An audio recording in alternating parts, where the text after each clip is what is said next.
Yetim kardeşlerimize, yoksul kardeşlerimize ve Yasin Börü'nün davasına sahip çıkmaya geldik biz buraya. Ve Yasin Börü'nün bıraktığı işleri biz buraya devam etmeye geldik. Bayram namazından sonra buraya geldik ve şimdiye kadar burada çalışıyoruz. Bayramın Allah izin verdiği sürece bayramın 2. güne kadar buradayız.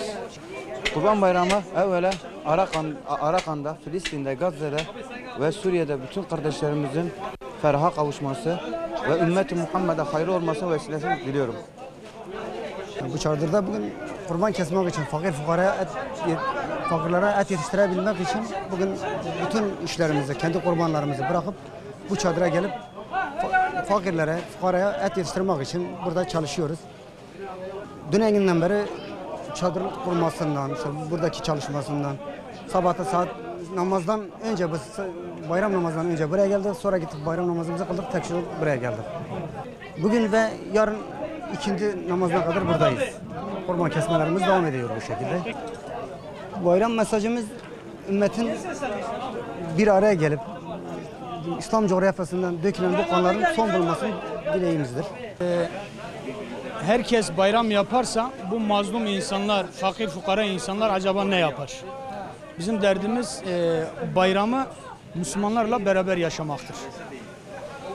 Ve onlara yapacağımız iyilik burada en azından kesimde yardımcı olmaktır arkadaşlarımıza. Dünya Müslümanlarına olan bir bayram mesajımız var. Rabbim bu günlerin yüzü suyu hürmetine gerek Arakan'da, gerek Suriye'de, gerek Irak'ta ve dünyanın başka ülkelerinde yaşanan bu zulmün kendi tarafından, yani zaten kendi tarafından olması lazım. Yoksa çünkü Müslümanlara sahip çıkan hiç kimse yok maalesef. Kendi tarafından bir su serpmesini istiyoruz. Başka hiçbir şey yok. Rabbimizden tek isteğimiz bu. Biz burada önce rıza-i ilahiyi gözeterek yoksul ve muhtaçlara, evine 1 kilo et girmeyen insanlara bir nebze de olsa et ulaştırmaya çalışıyoruz. Onun için buradayız. Gönüllü olarak bütün arkadaşlar, Allah onlardan razı olsun, burada gönüllü bir şekilde çalışmaya gayret gösteriyoruz. Sabah namazından sonra burada olduk.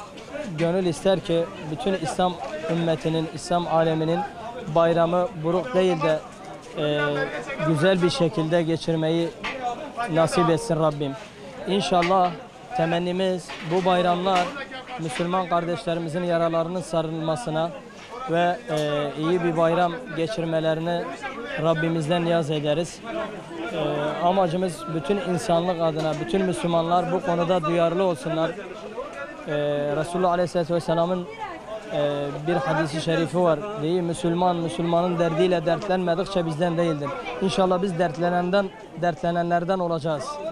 Ve herkese mesajımız da bu olsun. Kübra olsun veririm.